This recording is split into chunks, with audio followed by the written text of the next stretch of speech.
Hello friends, स्वागत है एक नई वीडियो में। अगर आपके पास भी Vivo Y22 है और आपको भी ब्लूटूथ को रीसेट करना है तो कैसे आप ब्लूटूथ रीसेट कर सकते हैं। तो चलिए वीडियो करते हैं स्टार्ट। सबसे पहले आपको अपने फ़ोन में सेटिंग्स को करना है ओपन करेंगे तो आपको इस टाइप का इंटरफेस देखने को मिलेगा।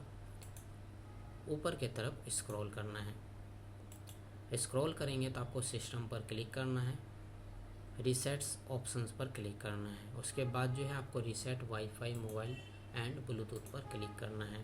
रीसेट सेटिंग्स पर क्लिक करना है। रीसेट सेटिंग्स पर क्लिक करना है, थोड़ी देर वेट कर लेना है, आपका ब्लूटूथ जो है रीसेट हो जाएगा। तो आप इसी तरह से कर सकते हैं। और आपको व्हाट्सएप से रिलेटेड, गूगल पे से रिलेटेड, फ़ोनपे से रिलेटेड कोई भी जानकारी चाहिए तो आप हमें कमेंट्स करके बता सकते हैं। नहीं तो आप वीडियो प्लेलिस्ट में जाके आप वहाँ से भी प्रॉब्लम को सॉल्व कर सकते हैं। और हमारा वीडियो देखने के लिए share, subscribe, like, bell icon के बटन ज़रूर दबा दें ताकि आने वाले वीडियो का नोटिफिकेशन आपको मिलता रहे। मिलता है नेक्स्ट वीडियो में एक नई टॉपिक के साथ। तब तक के लिए नमस्कार।